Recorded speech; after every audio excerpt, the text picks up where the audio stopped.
Hey guys, how you doing? This is Tayvien Robinson here with you today. I will be interviewing Dr. Allan Ayella, who is in the chemistry department at Washburn University. I sent him a few questions to respond to, and he sent the video response, so I'm very thankful for that. I found majority of his tips very helpful, if not all of them, to apply to my life now and be helpful for me in the future. Uh, Before we start, I just want to give Dr. Allan Ayella a big thank you for coming and speaking with me and just giving me as many tips and ideas as possible. I really appreciate that.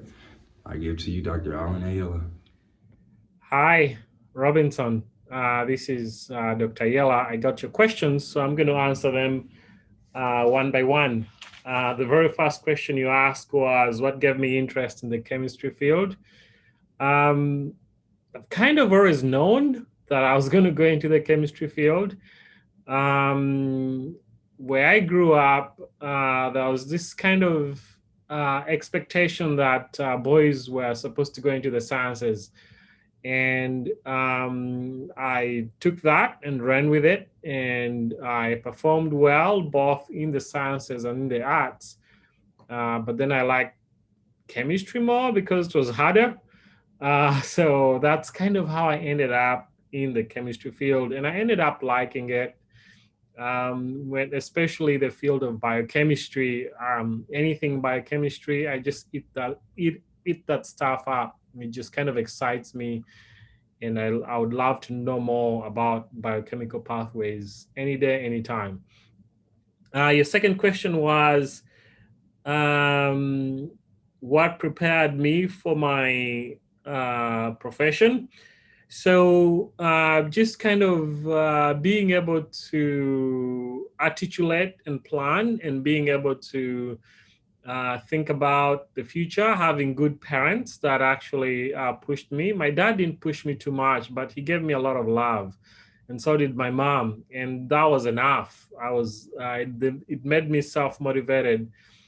They didn't actually know most of the time what I was doing, but I just kind of took their love, and I was able to self-push myself to get to where I am today. Um, and what specific teaching strategies have I used, and if has any of them been affected by COVID?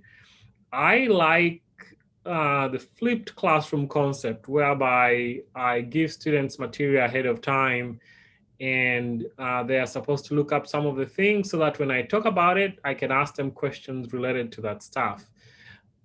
So I thought I would try and use that in one of the classes, but I'm kind of having a problem because students don't have a lot of time, and they don't have time to read ahead, obviously. I think COVID is part of that.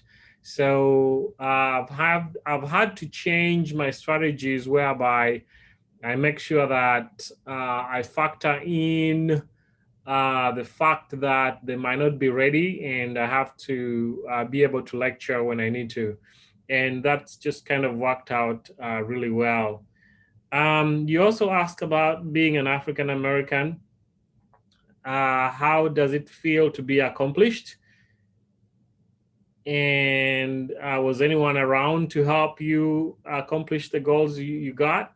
So yeah, it's not easy. But when I started doing my masters, I was very lucky that I had a advisor that was really genuine, and also wanted me to succeed. So they did a lot of things for me to allow me to get here.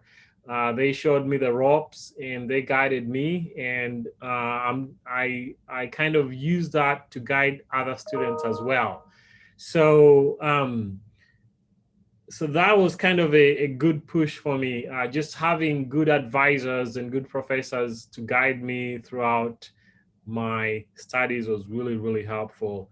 In your case as well, I think having good professors and having good mentors is the way to go. There are many things you might need to figure out, but most of them you have no idea how they'll turn out. But having a good advisor and a good professor definitely does help a lot in this field. Thank you very much. Let me know if you have any other questions. I decided to use a video, and I'm going to put that on the cloud so that you can have access to it, and send me additional questions in case you have any others. All right. Thank you. Have a good day.